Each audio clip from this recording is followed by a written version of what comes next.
Dear students, നമ്മളിന്ന് ഫങ്ഷൻസിനെ കുറിച്ചിട്ടൊരു introduction വേറെ നിങ്ങൾക്ക് വീഡിയോസ് അയച്ചു തന്നിരുന്നു. കുറച്ചും കൂടി നമ്മുടെ ഒരു ഡീറ്റെയിൽ ആയിട്ട് ജസ്റ്റ് ഒന്ന് ഡിസ്കസ് ചെയ്യാം ഫങ്ഷനെ കുറിച്ച്. സെക്കൻഡ് മൊഡ്യൂൾ സ്റ്റാർട്ടിലുള്ളതാണ്. ഓക്കെ, അപ്പോൾ ഫങ്ഷൻ എന്താണെന്ന് നമുക്ക് നോക്കാം. ഇതിലേക്ക് തിയറിക്ക് വരുന്നുണ്ട്. ആദ്യം ഫങ്ഷൻ എന്നുള്ള വാക്ക് നിങ്ങൾക്ക് അറിയാവുന്നതാണ്. എന്താ ഫങ്ഷൻ എന്ന് പറഞ്ഞു കഴിഞ്ഞാൽ, നമ്മൾ സാധാരണ ഒരു ഫങ്ഷൻ എന്ന് പറഞ്ഞാൽ എന്താ ഉദ്ദേശിക്കുന്നത്? നമ്മുടെ ഇപ്പോൾ മൊബൈൽ കറക്റ്റായിട്ട് ഫങ്ഷൻ ചെയ്യണില്ല.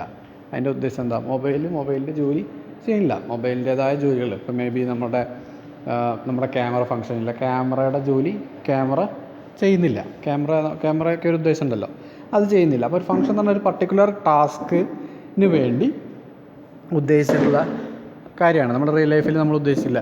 ചിലപ്പോൾ ആളുകളായിരിക്കും. ഇപ്പോൾ നമ്മളിപ്പോൾ തെങ്ങ് കയറുന്നൊരു ജോലി, അത് ആ ഫങ്ഷൻ ചെയ്യാൻ പർട്ടിക്കുലറായിട്ടുള്ള ഒരാൾ സ്ഥിരം നമ്മളെ വീട്ടിൽ വരുന്നുണ്ടാവും. പുള്ളിയായിരിക്കും അത് ചെയ്യുക. പുള്ളിക്ക് അത് അറിയുന്നുണ്ടാവുള്ളൂ.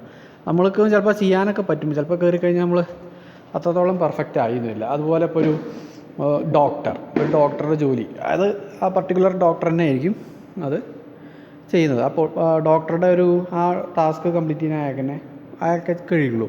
അപ്പോൾ നമുക്കൊരു ഡോക്ടറുടെ ആവശ്യം ഉണ്ടെങ്കിൽ എന്ത് ചെയ്യും? നമ്മൾ തന്നെ ചെയ്യുമോ? ഇല്ല. നമ്മൾ ചെയ്യാനൊന്നും അത് പെർഫെക്റ്റ് ആയിരിക്കില്ല, സമയമെടുക്കും. ചിലപ്പോൾ നമുക്ക് ചെയ്യാൻ പറ്റുന്ന കാര്യങ്ങളൊക്കെ ചില അറിവുള്ളവരുണ്ടാവും, പക്ഷേ അതിൻ്റെ ഒരു പെർഫെക്ഷൻ ഇല്ല. മറ്റേ പുള്ളീനെ വിളിച്ചു കഴിഞ്ഞാൽ പുള്ളി ഒന്ന് ചെയ്തിട്ട് പൊക്കോളും, നമ്മളൊന്നും അറിയണ്ട.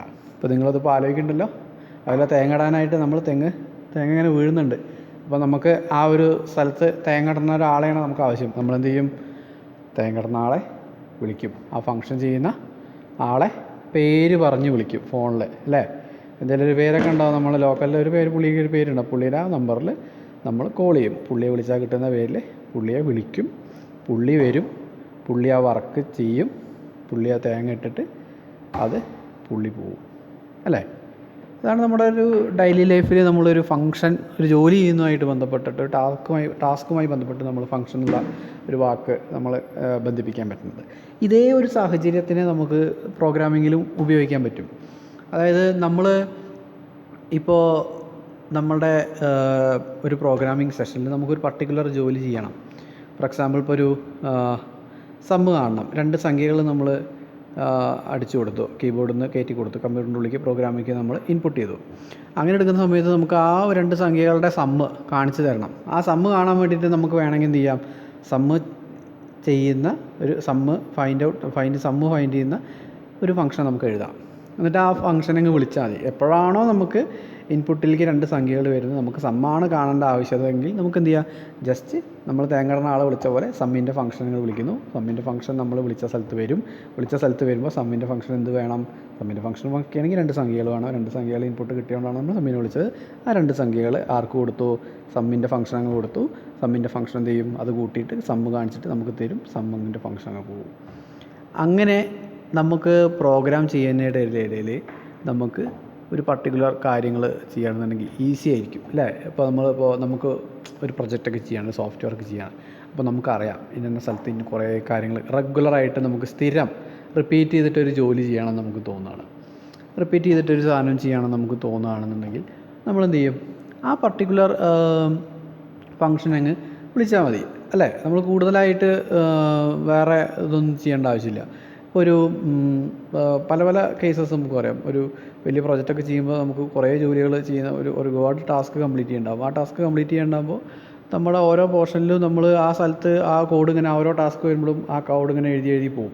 ചില ടാസ്കുകൾ റിപ്പീറ്റ് ചെയ്ത് വരും, അല്ലേ? ആവർത്തനങ്ങൾ വരുമ്പോൾ നമ്മൾ പ്രോഗ്രാമിൽ പിന്നെ ഇങ്ങനെ എഴുതുന്നത് പറഞ്ഞു കഴിഞ്ഞാൽ അതൊരു സുഖമുള്ള കാര്യമില്ല. പ്രോഗ്രാമിൻ്റെ ലെങ്ത്ത് വലിപ്പം കൂടില്ലേ?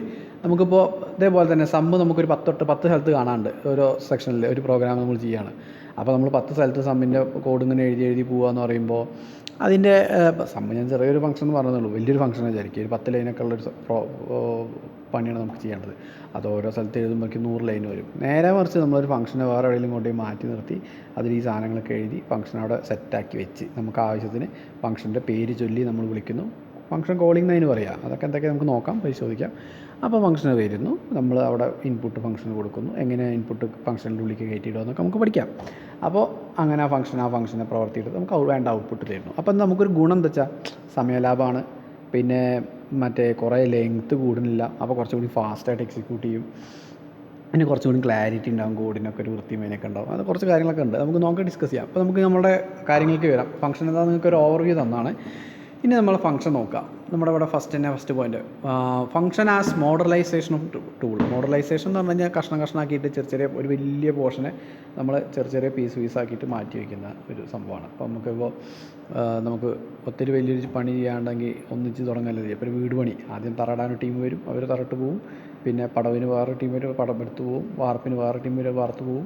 അങ്ങനെ ഓരോ സെക്ഷനും ഓരോരുത്തർ കൈകാര്യം ചെയ്ത് അവർ ചെയ്യുക. അതല്ലാതെ എല്ലാം ഒരാൾ ചെയ്യുമ്പോഴേക്കും എന്താ ഒരു മടുപ്പായിരിക്കും. ചെയ്യണവരൊക്കെ ഉണ്ടാവും, പക്ഷെ നമ്മൾ കൂടുതലും കണ്ടിട്ടുള്ളത് അങ്ങനെയാണ്. അത് കുറച്ചും കൂടി ഫാസ്റ്റ് ആയിരിക്കും. നമ്മൾ കരാറൊക്കെ കൊടുത്താൽ ഫാസ്റ്റായിട്ട് പെട്ടെന്ന് ചെയ്ത് പോകണമാണല്ലോ. അപ്പോൾ അത് മോഡൽ ഒരു പണി ബ്രേക്ക് ചെയ്ത് കൊടുക്കുക. അതായത് ഒരു പർട്ടിക്കുലർ ജോലി ഒരു ടീം ചെയ്യുക. അങ്ങനെ ഒരു വലിയ ടാസ്കിനെ അങ്ങനെ കൊടുക്കുമ്പോൾ ചിലപ്പോൾ വീട് പണി ഒരാൾ ചെയ്ത് കഴിഞ്ഞിട്ട് മറ്റേ ചെയ്യാൻ പറ്റും. പക്ഷേ മറ്റ് പല ജോലികളും അങ്ങനെയല്ല. ഇങ്ങനെ ബ്രേക്ക് ചെയ്ത് കൊടുത്തുള്ള ഗുണം എന്ന് വെച്ചാൽ എല്ലാവരും ഒരേ സമയം വർക്ക് ചെയ്യുമ്പോൾ നമുക്ക് ആ ജോലി പെട്ടെന്ന് ചെയ്യും, ഒരാൾ എല്ലാ ജോലിയും ചെയ്യുന്നതിന് പകരം. അതാണ് കാഴ്ചപ്പാട്. അപ്പോൾ മോഡലൈസേഷൻ എന്ന് പറഞ്ഞാൽ ഇങ്ങനെ ബ്ലോക്കായിട്ട് കൊടുക്കുക. അപ്പോൾ ഫംഗ്ഷൻ ആസ് മോഡലൈസേഷൻ ടൂൾ. ഈ മോഡലൈസേഷൻ അച്ചീവ് ചെയ്യാൻ വേണ്ടിയിട്ട് ഫംഗ്ഷൻ എങ്ങനെ ഉപയോഗിക്കാം, അത്തരം കാര്യങ്ങളൊക്കെ അതും കൂടി ഇതിൽ ഡിസ്കസ് ചെയ്യുന്നുണ്ട്. അപ്പോൾ ആദ്യം തന്നെ A function is A group of statement that together perform A task. ഒന്നുമില്ല, ഫംഗ്ഷനകത്ത് കുറച്ച് കോഡ് ഉണ്ടാവും. ആ കോഡ് ഒന്നിച്ച് കൂടിയിട്ട് ഒരു പർട്ടിക്കുലർ ജോലി മാത്രം ചെയ്യും. ഒരു പർട്ടിക്കുലർ ഉന്നം വെച്ചിട്ട് ജോലിയാണ്. ആ ജോലിക്ക് വേണ്ടിയിട്ട് പർട്ടിക്കുലർ ആയിട്ടുള്ള ജോലിക്ക് ഒരു ടാസ്ക് കംപ്ലീറ്റ് ചെയ്യാൻ വേണ്ടിയിട്ട് നമ്മൾ എഴുതുന്ന ഒരു ഗ്രൂപ്പ് ഓഫ് കോഡിൻ്റെ കൂട്ടത്തിനെയാണ്, ഗ്രൂപ്പിനെയാണ്, കളക്ഷനെയാണ്, ആ സെറ്റിനെയാണ് നമ്മൾ എന്ത് പറയുന്നത്, ഫംഗ്ഷൻ എന്ന് പറയുന്നത്. രണ്ടാമത്തെ പോയിന്റ് നോക്കൂ. Every C++ program has at least one function which is main function. എല്ലാ C++ പ്രോഗ്രാമിലും നിങ്ങൾക്ക് ഒരു ഫംഗ്ഷനെങ്കിലും കാണാൻ കഴിയും. കണ്ടിട്ടുണ്ടാവും. മെയിൻ ഫംഗ്ഷൻ എന്നിട്ട് വോയിഡ് മെയിൻ, ഇൻഡ് മെയിൻ എന്നൊക്കെ മെയിൻ MAIN കണ്ടിട്ടില്ലേ? അത് ഫംഗ്ഷൻ ആണല്ലോ, സ്വാഭാവികം. അത് മെയിൻ ഫംഗ്ഷൻ എന്നാണല്ലോ നമ്മൾ വിളിക്കുക. എന്താണെന്നൊക്കെ നിങ്ങൾക്ക് അറിയുന്നുണ്ടാവും. ഓൾറെഡി നമ്മൾ ഡിസ്കസ് ചെയ്ത കാര്യങ്ങളാണ്. അപ്പോൾ പറയുന്നത് C++ൽ അറ്റ്ലീസ്റ്റ് ഒരു ഫംഗ്ഷനെങ്കിലും ഉണ്ടായിരിക്കും. അത് നമ്മുടെ മെയിൻ ഫംഗ്ഷനാണ്. ഓക്കെ. തേർഡ് പോയിന്റ് നോക്കൂ. We can divide the source code into separate functions and each functions perform a specific task. Task എന്നാണ്. ഓക്കെ. അപ്പോൾ നമുക്ക് ഒരു പർട്ടിക്കുലർ ജോലി ചെയ്യാൻ വേണ്ടി സോഴ്സ് കോഡിനെ ഡിവൈഡ് ചെയ്തിട്ട് വേറെ ഫംഗ്ഷൻ, അതായത് വലിയൊരു കോഡിന് നേരത്തെ പറഞ്ഞു തന്നെ ഒന്നിച്ച് കൂട്ടിപ്പിടിച്ച് എഴുതുന്നതിന് പകരം ഓരോ ജോലി ചെയ്യാൻ വേണ്ടിയിട്ട് ഓരോ ഫംഗ്ഷൻ സെപ്പറേറ്റ് എഴുതി വയ്ക്കുക. എന്നിട്ട് ആ ജോലി വരുന്ന സമയത്തൊക്കെ ഈ ഫംഗ്ഷൻ ഇങ്ങനെ ആവർത്തിച്ച് വിളിച്ചുകൊണ്ടിരിക്കുക. അപ്പോൾ അതിൻ്റെ ഗുണം എന്താ, നമുക്ക് വീണ്ടും അത് നമ്മൾ ടൈപ്പ് ചെയ്ത് ഇങ്ങനെ ഓരോ സ്ഥലത്തും വേറെ ടൈപ്പ് ചെയ്ത് എഴുതി കൊടുക്കേണ്ട ആവശ്യമില്ല. ഫംഗ്ഷനെ ജസ്റ്റ് കോൾ ചെയ്താൽ മതി. നമ്മുടെ സമയം ലാഭമാണ്, അതുപോലെ കോഡിൻ്റെ ലെങ്ത് കുറയും. അതൊക്കെ തന്നെയാണ് ഉദ്ദേശിക്കുന്നത്. There are 2 type of function in C++. C++ൽ 2 type function ഉണ്ട്. ലൈബ്രറി ഫംഗ്ഷൻ നിങ്ങൾ കേട്ടിട്ടുണ്ടാവും. രണ്ടാമത്തത് യൂസർ ഡിഫൈൻ ഫംഗ്ഷൻ. ഞാൻ നേരത്തെ ഇപ്പോൾ സംസാരിച്ചൊക്കെ യൂസർ ഡിഫൈൻഡ്. ലൈബ്രറീൻ്റെ ഉദ്ദേശം തന്നെ യൂസർ ഡിഫൈൻ ഫംഗ്ഷൻ ഉണ്ടായിരിക്കും. യൂസർ ഡിഫൈൻ ആ പേര് തന്നെ ഉണ്ട്. യൂസറാണ് അതൊക്കെ ചെയ്യുന്ന എല്ലാ പണിയും. യൂസറാൽ നിർമ്മിക്കപ്പെട്ട് എഴുതപ്പെടുന്ന സാധനങ്ങളാണ് യൂസർ ഡിഫൈൻ ഫംഗ്ഷൻ. യൂസർ എന്ന് പറഞ്ഞാൽ നമ്മൾ തന്നെ പ്രോഗ്രാമർ. ഓക്കെ. പിന്നെ ലൈബ്രറി ഫംഗ്ഷൻ എന്താ നിങ്ങൾക്കറിയാം. Library function R built in function. Already C++ പ്രോഗ്രാമിങ്ങിൽ അതിൻ്റെ ഉള്ളിൽ തന്നെ ആ പാക്കേജിനകത്തുള്ള ഫംഗ്ഷൻസിനെയാണ് നമ്മൾ എന്ത് പറയുന്നത്, ലൈബ്രറി ഫംഗ്ഷൻ എന്ന് പറയുന്നത്. നമുക്ക് ജസ്റ്റ് ഇൻവോക്ക് ചെയ്തിട്ട് ജസ്റ്റ് കോൾ ചെയ്താൽ മതി. കോൾ ചെയ്താൽ തന്നെ ലൈബ്രറി ഫംഗ്ഷൻ നമുക്ക് യൂസ് ചെയ്യാൻ പറ്റും. നമുക്ക് ആ ഫംഗ്ഷൻ എന്തായാലും എന്ത് വർക്ക് ചെയ്യണം എന്നുള്ള കാര്യങ്ങളൊന്നും നമ്മൾ എഴുതി കൊടുക്കേണ്ട ആവശ്യമില്ല. ജസ്റ്റ് അതിൻ്റെ പേര് ചൊല്ലി വിളിച്ചു കഴിഞ്ഞാൽ നമുക്ക് യൂസ് ചെയ്ത് ഉപയോഗിക്കാൻ പറ്റും. എന്തുകൊണ്ട് ഉപയോഗിക്കാൻ പറ്റും? C++ ഉണ്ടാക്കുമ്പോൾ തന്നെ അതിനകത്ത് ആ പാക്കേജിനകത്ത് ആ ബിൽഡിനകത്ത് ഈ സാധനങ്ങളൊക്കെ ഉൾപ്പെട്ടിട്ടുണ്ട്. അതുകൊണ്ട് നമുക്ക് പ്രത്യേകിച്ച് നമ്മളുടെ ഒന്നും അങ്ങോട്ട് കൊടുക്കേണ്ട ആവശ്യമില്ല. നിങ്ങളെ കഴിവുകളൊന്നും അതിൽ പ്രകടിപ്പിക്കേണ്ട ആവശ്യമില്ല. അത് പേര് വിളിച്ചിട്ട് അതിൻ്റെ പണി അതെടുത്ത് പോയിക്കോളൂ. നമുക്ക് സുഖമാണ്, നമ്മളൊന്നും അറിയണ്ട. ജസ്റ്റ് കോൾ ചെയ്താൽ, for example SQRT square root കാണാനുള്ളത്, STRLEN സ്ട്രിങ്ങിൻ്റെ ലെങ്ത്ത് കാണാനുള്ള ഫംഗ്ഷൻ, അതൊക്കെ അതിന് ഉദാഹരണമാണ്. ലൈബ്രറി ഫംഗ്ഷന് ഉദാഹരണമാണ്. നെക്സ്റ്റ് ആണ് നമ്മളുടെ user define functions. User defined functions എന്ന് പറഞ്ഞു കഴിഞ്ഞാൽ നിങ്ങൾക്കറിയാം, നമ്മൾ പേരിടും, നമുക്കിഷ്ടമുള്ള പേരിടും. ഫോർ എക്സാമ്പിൾ മജ്ലിസ്ന്നോ, അരുണെന്നോ, മലപ്പുറമെന്നോ, എന്ത് വേണമെങ്കിലും ഇടാം. ചാത്തോലിക്കുണ്ടെന്നോ, എന്ത് പേര് വേണമെങ്കിൽ ഇടാം, നമുക്കിഷ്ടമുള്ള പേരിടാം. അപ്പോൾ ആ പേരിട്ടിട്ട് നമ്മൾ ഒരു ഫംഗ്ഷൻ്റെ പേരിട്ടിട്ട് നമ്മൾ അതിൻ്റെ ഉള്ള കാര്യങ്ങളൊക്കെ നമ്മൾ തന്നെ എഴുതി നമുക്ക് വേണ്ട തരത്തിൽ പരുവത്തിൽ ഉണ്ടാക്കിയെടുക്കുന്ന ഫംഗ്ഷൻസിനെയാണ് നമ്മളെന്ത് പറയുന്നത്, യൂസർ ഡിഫൈൻഡ് ഫംഗ്ഷൻസ് പറയുന്നത്. അതിൻ്റെ ഉപയോഗം, advantages of user defined functions താഴെ പറഞ്ഞിരിക്കുന്നത്. നിങ്ങൾക്ക് വായിക്കുമ്പോൾ തന്നെ അറിയാം. മോഡുലാർ പ്രോഗ്രാമിംഗ് എന്താ, കഷ്ണാക്കി വെച്ചിട്ട് ആവശ്യ സമയത്ത് ഇങ്ങനെ വിളിക്കുമ്പോൾ എന്താ, എഴുത്ത് പരിപാടി കുറയും, ഫാസ്റ്റാവും, കാര്യങ്ങളൊക്കെ വരും. ഈസി ഡീബഗിങ്, തെറ്റുകൾ പെട്ടെന്ന് മനസ്സിലാവും. നമുക്കൊരു പർട്ടിക്കുലർ ഫംഗ്ഷൻ വിളിക്കുമ്പോൾ തെറ്റ് മനസ്സിലായി കഴിഞ്ഞാൽ ആ ഫംഗ്ഷൻ്റെ ഉള്ളിൽ പോയിട്ട് തെറ്റ് തിരുത്താം. മനസ്സിലായോ? മറ്റേതൊരു ലൈനിൽ മൊത്തം നിങ്ങൾ താഴെ കോഡ് എഴുതിയിരിക്കും. എവിടെ തെറ്റോ ഞങ്ങൾ ഇന്ന ലൈനിലുണ്ട് പറഞ്ഞിട്ട് തരും. അവിടെ ചിലപ്പോൾ നിങ്ങൾക്ക് മനസ്സിലാവില്ല. ചിലപ്പോൾ അതിൻ്റെ മേലെന്ന് വല്ല വേരിയബിളും വന്നിടത്താവും തെറ്റുണ്ടാവുക. അങ്ങനെ പുകയും. മറ്റേത് പറയുമ്പോൾ ഈ പ്രശ്നമില്ല. ഫംഗ്ഷൻ വിളിക്കുമ്പോൾ തെറ്റുണ്ടെങ്കിൽ നമുക്ക് ഊഹിക്കാം, ഫംഗ്ഷൻ്റെ ഉള്ളിൽ ഉള്ളിലാണ് തെറ്റ്. ആ ഫംഗ്ഷനുണ്ട് കമൻറ്റ് ചെയ്യുക. C++ൽ കമൻറ്റൊക്കെ സിയിലൊക്കെ നിങ്ങൾ കണ്ടിട്ടുണ്ടാവും, // ഇട്ടിട്ട് കമൻറ്റ് ചെയ്യണത്. കമൻറ്റ് ചെയ്താൽ എന്താ, ആ ലൈന് എക്സിക്യൂട്ട് ചെയ്യില്ല. കമൻറ്റ് ചെയ്ത ലൈന് ഒരു കോഡ് നമ്മൾ കമൻറ്റ് ചെയ്ത് കഴിഞ്ഞാൽ കമ്പൈലർ എന്ത് ചെയ്യില്ല, അത് എക്സിക്യൂട്ട് ചെയ്യാതെ അടുത്ത ലൈനിലേക്ക് പോകും. അപ്പോൾ നമ്മളൊരു ഫംഗ്ഷൻ വിളിക്കുമ്പോഴാണ് എറർ വരുന്നത്. അപ്പോൾ നമുക്കൊരു സംശയം, ഈ ഫംഗ്ഷനിലാണോ തെറ്റ്, ഫംഗ്ഷൻ ഉപയോഗിക്കുമ്പോഴുള്ള ഗുണമായിട്ടാണ് ഞാൻ പറയുന്നത്. അപ്പോൾ ആ ഫംഗ്ഷൻ അങ്ങോട്ട് കമൻറ്റ് ചെയ്യുമ്പോൾ എന്തുണ്ടാവും, ആ ഫംഗ്ഷൻ കോൾ ചെയ്ത ലൈന് നമ്മൾ കമൻറ്റ് ചെയ്യുമ്പോൾ എന്താ വെച്ചാൽ ആ ഫംഗ്ഷൻ കോൾ വർക്കാവാതെ ബാക്കി എക്സിക്യൂട്ട് ചെയ്യുമ്പോൾ എറർ പോകുമ്പോൾ നമുക്ക് മനസ്സിലാവും എന്താ, ഫംഗ്ഷനകത്താണ് തെറ്റ്. അപ്പോൾ നമ്മൾ എന്ത് ചെയ്യാൻ പറ്റും, ഫംഗ്ഷൻ്റെ ഉള്ളിൽ പോയിട്ട് ആ ഫംഗ്ഷൻ ചിലപ്പോൾ ഒരു ഫംഗ്ഷൻ്റെ ഉള്ളിൽ 10-15 ലൈൻ ഉണ്ടാവുള്ളൂ. ആ ലൈനിൽ മാത്രം നമ്മൾ നോക്കിയാൽ, മറ്റേ നമ്മൾ പ്രോഗ്രാമിൽ മൊത്തം 900-1000 ലൈൻ ഉണ്ടാവും. മൊത്തം നോക്കുമ്പോഴേക്കും നിങ്ങളിപ്പോൾ ചെയ്യണ പ്രോഗ്രാം അല്ല, സോഫ്റ്റ്വെയർ ചെയ്യുമ്പോൾ അത്ര വരും. അപ്പോൾ നമ്മൾ അതിനകത്ത് പോയി നോക്കണമ്പോൾ ഭയങ്കര പണിയാണ് അല്ലേ. അത് മൊത്തം ഇരുന്ന് നോക്കുമ്പോൾ പുകയും. അതിനേക്കാൾ ഫംഗ്ഷൻ്റെ ഉള്ളിൽ പോയി നോക്കുമ്പോൾ 10 ലൈനല്ലേ ഉള്ളൂ. അപ്പോൾ അവിടെ പണിയെടുത്താൽ മതി. എളുപ്പമാണ്, ഡീബഗിങ് എളുപ്പമാണ്. Function can be access repeatedly without redevelopment. നമ്മൾ പ്രത്യേകിച്ചൊന്നും ചെയ്യാതെ തന്നെ ഫംഗ്ഷൻ എത്ര വേണമെങ്കിലും നമുക്ക് വിളിക്കാം. എവിടേക്കാണോ ആ ഫംഗ്ഷൻ വെച്ചിട്ട് നമുക്ക് വർക്ക് ചെയ്യാൻ പറ്റുന്നത് അവിടേക്കൊക്കെ വിളിക്കാം. നമുക്ക് പിന്നെ കോഡ് എഴുതണ്ട, ഒറ്റ എഴുതിയാൽ ആ ഫംഗ്ഷനുള്ള കോഡ് ഒറ്റ 10 ലൈനെങ്കിൽ 10 ലൈൻ ഒറ്റ എഴുതിയത്. നമുക്ക് 100 സ്ഥലത്ത് വേണമെങ്കിൽ 100 വട്ടം 1000 വട്ടം എത്ര വേണമെങ്കിലും വിളിക്കാം. അതാണ് അതിൻ്റെ ഗുണം. Reduce size of program. നേരത്തെ ഞാൻ പറഞ്ഞ പോലെ ഓരോ സ്ഥലത്ത് ഇങ്ങനെ വേറെ എഴുതി വരുമ്പോൾ ലൈന് കൂടുതൽ ചെയ്യുക. ഇത് നമ്മളത് ചെയ്യാതെ ആ ഫംഗ്ഷൻ എവിടെയെങ്കിലും എഴുതി വെച്ചാൽ അവിടെ നിന്ന് ഇങ്ങനെ കോൾ ചെയ്യുമ്പോൾ ഒറ്റ ലൈനല്ലേ വരുള്ളൂ, ആ കോളിംഗ് ലൈന് മാത്രമല്ലേ വരുള്ളൂ. അപ്പോൾ എന്താ, സൈസ് ഓഫ് പ്രോഗ്രാം സ്വാഭാവികമായിട്ടും കുറയില്ലോ. റെഡ്യൂസ് കോംപ്ലക്സിറ്റി കുറയും. ഞാൻ നേരത്തെ പറഞ്ഞ സാധനം തന്നെ, ഈ തെറ്റൊക്കെ വരുത്തുമ്പോൾ നമുക്ക് ആകെ ബുദ്ധിമുട്ടാവും. മൊത്തത്തിൽ വലിയ ലൈനൊക്കെ കാണുമ്പോൾ ആകെ വലിയ സംഭവം എന്താ വിചാരിക്കും. പക്ഷേ അതൊന്നും ഉണ്ടാവില്ല. ഈ ഫംഗ്ഷനെ കോൾ ചെയ്യുമ്പോൾ നമുക്ക് മനസ്സിലാവും ഈ പരിപാടി എന്നോട് നടക്കുക, നമുക്ക് ഏകദേശം മനസ്സിലാവും. റീഡബിലിറ്റി ഒക്കെ കൂടും. കണ്ടോ, റീയൂസബിലിറ്റി പിന്നെ യൂസ് ചെയ്യാൻ പറ്റും. എന്താ നിങ്ങൾക്ക് അറിയാലോ. Okay, next, generally a function has 3 part. 3 ഭാഗങ്ങളാണ് ഒരു ഫംഗ്ഷൻ ഉള്ളത്. Function header, function body, function call. ഫംഗ്ഷൻ്റെ തല, ഉടൽ, വിളി. തല, ഉടൽ, പിന്നെ നമ്മൾ നേരത്തെ പറഞ്ഞ ഫംഗ്ഷൻ കോള്, പേര് ചൊല്ലി വിളിക്കണത്, ഫംഗ്ഷൻ വിളിക്കണത്. ആ വിളിച്ചാലേ നമ്മളെ വിളിച്ച സ്ഥലത്ത് വന്നിട്ട് ഫംഗ്ഷൻ ചെയ്യുള്ളൂ, തൻ്റെ പണി ചെയ്യുള്ളൂ. ഭയങ്കര അഭിമാനിയാണ്. അല്ലാതെ വിളിക്കാതൊന്നും വരില്ല. മനസ്സിലായോ? ഫംഗ്ഷൻ അവിടെ എഴുതിയിട്ടിട്ട് പറഞ്ഞിട്ട് അതിൻ്റെ ആവശ്യം ഉണ്ടാകുമ്പോൾ വരുമൊന്നുമില്ല, വിളിച്ചാൽ തന്നെ വരുള്ളൂ. Okay, then function header, function declaration എന്നൊക്കെ പറയാം നമുക്ക്. അങ്ങനെ റിട്ടേൺ ടൈപ്പ്, സ്പേസ്, ഫംഗ്ഷൻ്റെ നെയിം, ബ്രാക്കറ്റിൽ പാരാമീറ്റർ ലിസ്റ്റ്, അതായത് ഫംഗ്ഷൻ്റെ ഉള്ളിലേക്ക് കൊടുക്കേണ്ട സാധനങ്ങൾ, സെമിക്കോളൻ. അങ്ങനെയാണ് നമ്മളെ ഫംഗ്ഷനെ എന്താ പറയുന്നത്, ഡിക്ലെയർ ചെയ്യുന്നത്. ഒരു ഫംഗ്ഷൻ ഡിക്ലെയർ ചെയ്ത് ഇങ്ങനെ ഒരു ഫംഗ്ഷൻ ഉണ്ട് നമ്മൾ ആദ്യം കമ്പൈലറിനോട് പറയുകയാണ്. നമ്മൾ പ്രോഗ്രാമിൻ്റെ തുടക്കത്തിൽ തന്നെ എഴുതും, ഇങ്ങനെ ഒരു ഫംഗ്ഷൻ ഡിക്ലെയർ ചെയ്യും, ഇതെങ്ങനെ ഒരു ഫംഗ്ഷൻ ഉണ്ട് പറയും. അപ്പോൾ ഫംഗ്ഷൻ ടൈപ്പ് അതെന്തുവാ, ഇൻറ്റ്, വോയിഡ്, ഫ്ലോട്ട് നിങ്ങൾ കേട്ടില്ലേ, അതാണ് ടൈപ്പ് ഉദ്ദേശിക്കുന്നത്. ഫംഗ്ഷൻ നെയിം എന്തോ ആവാം, അരുണെന്നോ മജിലിസ്ന്നോ ചാത്തോലിക്കുണ്ടെന്നോ എന്ത് വേണമെങ്കിൽ കൊടുക്കാം. ബ്രാക്കറ്റിൽ പാരാമീറ്റർ ലിസ്റ്റ്, ആ ഫംഗ്ഷനകത്ത് എന്തൊക്കെയാണ് സ്വീകരിക്കുന്നത് ആദ്യമേ കമ്പൈലറോട് പറയാം. ഞങ്ങൾ ഈ ഫംഗ്ഷനകത്ത് ഞാൻ ഇന്ന സാധനങ്ങൾ 2 വേരിയബിൾ, ഒരു ഇൻറ്റിജർ ടൈപ്പ് ഇൻറ്റ് എയും ഇൻറ്റ് ബിയും, അതാണ് ഇൻറ്റ് എ കോമ ഇൻറ്റ് ബി, അതൊരു പാരാമീറ്റർ ലിസ്റ്റാണ്. അങ്ങനെ സി ബ്രാക്കറ്റിൻ്റെ ഉള്ളിൽ ഇൻറ്റ് എ കോമ ഇൻറ്റ് ബി ഇട്ടാൽ മതി. മനസ്സിലായോ? അതൊരു പാരാമീറ്ററിൻ്റെ ഉദാഹരണം. എന്താ അതിൻ്റെ അർത്ഥം, എന്താ ഈ ഫംഗ്ഷൻ സ്വീകരിക്കുന്നത് ഈ 2 വാല്യൂസ്, ഇൻറ്റീജർ ടൈപ്പുള്ള 2 വാല്യൂസ് ആണെന്ന് കാണിക്കുന്നു, അത്രയേ ഉള്ളൂ. ഓക്കെ, റിട്ടേൺ ടൈപ്പ് പറഞ്ഞു കഴിഞ്ഞാൽ അതിൻ്റെ ഓരോ return type is the data type of the value return by the function. ഈ ഫംഗ്ഷൻ എല്ലാം കൂടി പ്രവർത്തിച്ച് കഴിഞ്ഞിട്ട് അതിൻ്റെ പണിയുടെ എടുത്ത് കഴിയുമ്പോൾ ഒരു സാധനം നമുക്ക് തരില്ല, ഔട്ട്പുട്ട്. ആ ഔട്ട്പുട്ടിൻ്റെ ഡാറ്റ ടൈപ്പ് ഏതാണെന്നാണ് റിട്ടേൺ ടൈപ്പ് കൂടെ ഉദ്ദേശിക്കുന്നത്. ഇപ്പോൾ ഇൻ്റ് ആണെന്നുണ്ടെങ്കിൽ എന്താ ഉദ്ദേശിക്കുന്നത്, ഇൻ്റെ അരുൺ parameter list int a comma int b. അതിൻ്റെ അർത്ഥം എന്താ, അരുൺ എന്നുള്ള ഫംഗ്ഷൻ വർക്ക് ചെയ്ത് കഴിഞ്ഞാൽ നമുക്ക് എന്ത് ചെയ്യും, ഒരു ഇൻറ്റീജർ വാല്യൂ കിട്ടും എന്നുള്ളത് ആദ്യമേ പറഞ്ഞു വെക്കുകയാണ് കമ്പൈലറിനോട്.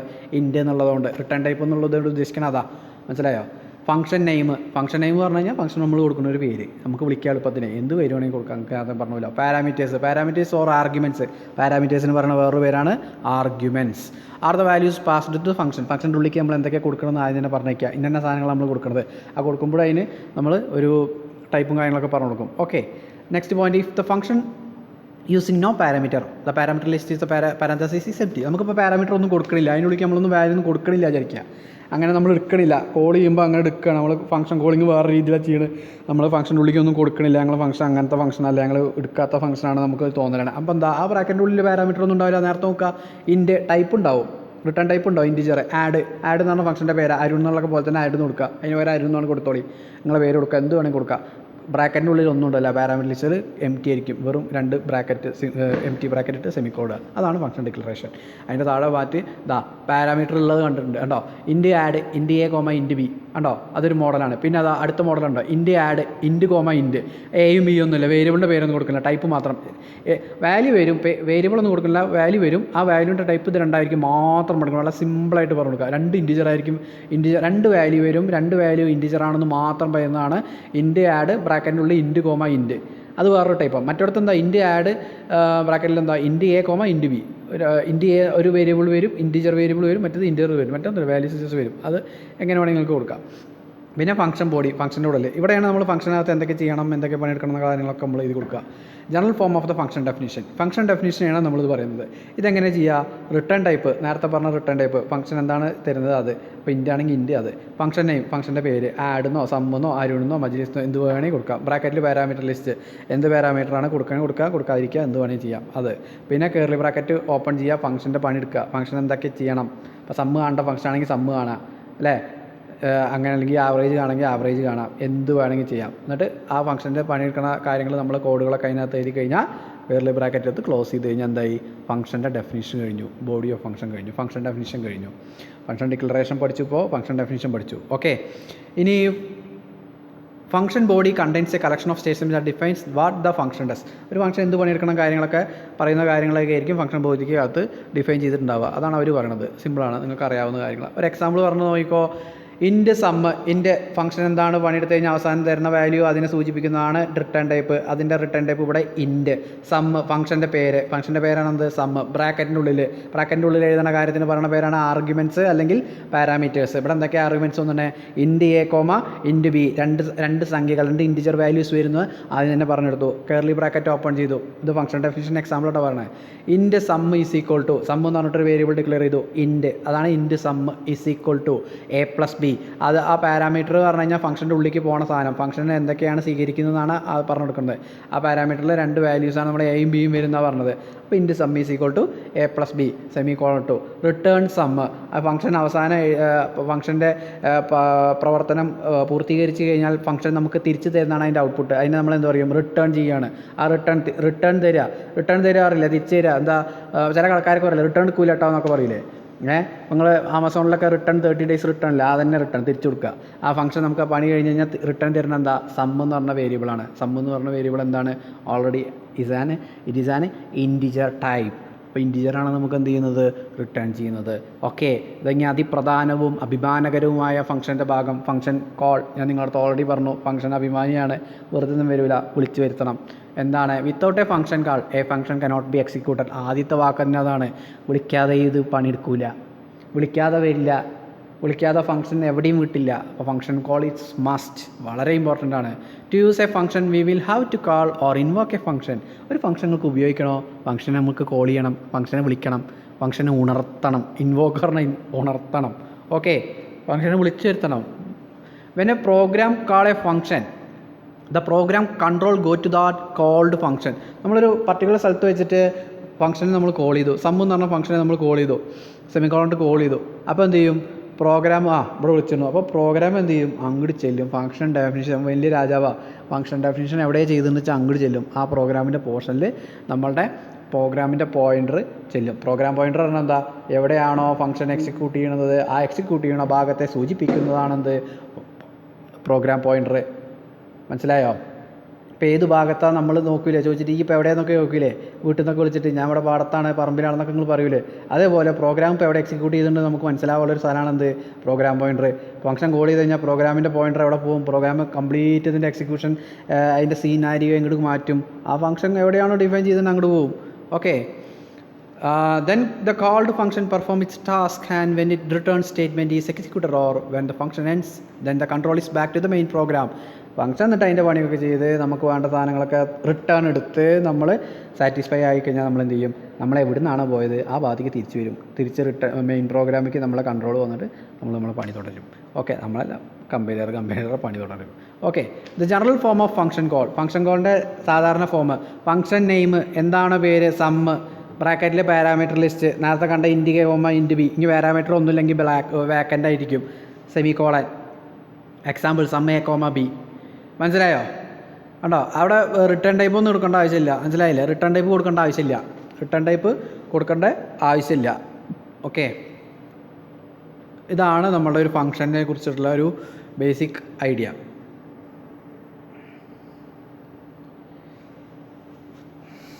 ഇനി ആക്ച്വൽ പാരാമീറ്റർ എന്താ, ഫോർമൽ പാരാമീറ്റർ എന്താണെന്നുള്ളതാണ് നമ്മൾ ഒന്ന് പഠിക്കാനുള്ളത്. ആക്ച്വൽ എന്താ? ശരിക്കുള്ളത്. ഫോർമൽ എന്താ? ഔദ്യോഗികമായിട്ടുള്ളത്. അപ്പോൾ നമുക്ക് നോക്കാം. പാരാമീറ്റർ എന്താണെന്ന് നിങ്ങൾക്ക് അറിയാം, അപ്പോൾ ഞാൻ കൂടുതൽ വിവരിക്കുന്നില്ല. ആക്ച്വൽ പാരാമീറ്റർ എന്താ? ശരിക്കുള്ള പാരാമീറ്റർ. അതിൻ്റെ അർത്ഥം എന്താ? അത് ഫംഗ്ഷൻ നമ്മൾ വിളിക്കൂലേ, ഫംഗ്ഷനെ വിളിച്ച് പേര് ചൊല്ലി വിളിക്കണ സ്ഥലം ഉണ്ടല്ലോ, സമ്മത മേലെ കാണുന്ന സമയ കോമ. ആ സമയത്ത് പാരാമീറ്ററായിട്ട് നമ്മൾ എന്താ കൊടുക്കണത്, അതാണ് ശരിക്കുള്ള പാരാമീറ്റർ, ആക്ച്വൽ പാരാമീറ്റർ. എന്നാൽ ഫോർമൽ പാരാമീറ്റർ എന്താ, ഫംഗ്ഷൻ നമ്മൾ എന്താണെന്ന് വിവരിക്കൂലേ, ഡിഫൈൻ ചെയ്യൂലേ, ഫംഗ്ഷൻ്റെ കാര്യങ്ങളൊക്കെ വേറെ എവിടെയെങ്കിലും കൊണ്ടേക്കിട്ട് കൃത്യമായിട്ട് എഴുതിക്കൂലേ, ഫംഗ്ഷനിൽ എന്തൊക്കെ വേണം, എന്തൊക്കെ പ്രവൃത്തിയാണ് ചെയ്യണത് നമ്മൾ വിവരിച്ച് കൊടുക്കൂലേ. ആ സ്ഥലത്ത് ആ ടൈപ്പിൽ ആ സമയത്ത് നമ്മൾ കൊടുക്കുന്ന പാരാമീറ്റർ ലിസ്റ്റ് ഉണ്ട്, അതാണ് ഫോർമൽ, ഔദ്യോഗികമായിട്ട് ആ ഫംഗ്ഷനുള്ള പാരാമീറ്റർ. മനസ്സിലായോ? ഞാൻ താഴെ എക്സാമ്പിൾ ഇടുമ്പോൾ മനസ്സിലാവും. അത് കുറച്ചും കൂടി നമുക്ക് വിവരിക്കാം അതെന്താണെന്നുള്ളത്. ഒന്നുമില്ല, സിമ്പിളാണ്. ആക്ച്വലി നമ്മൾ കോൾ ചെയ്യണതപ്പോൾ സമ്മ് എ കോമ ബി എന്നിട്ടു. ചിലപ്പോൾ ഞാൻ സമ്മ് എ കോമ ബിക്ക് പറയും സമ്മ് 10,15 പറഞ്ഞിട്ടുണ്ട് പാസ് ചെയ്തു. അതാണ് ശരിക്കും ആ കോളിംഗ് സമയത്ത് 10,15 എന്നാവും ഞാനിടുക.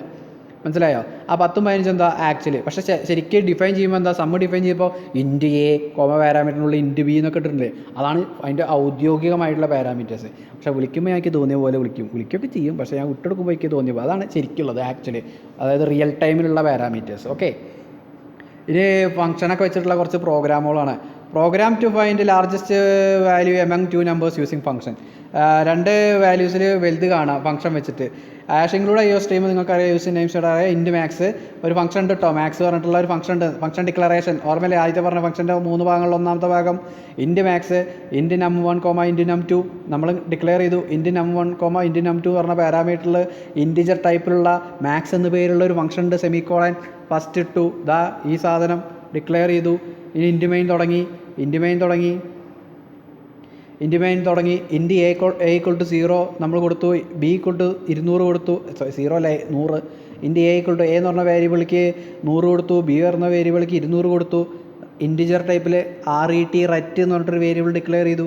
റെറ്റ് is equal to max a comma b. എന്നിട്ട് എയും ബിയും മാക്സ് എന്നുള്ള ഫംഗ്ഷനിലേക്ക് നമ്മൾ വിളിച്ചു.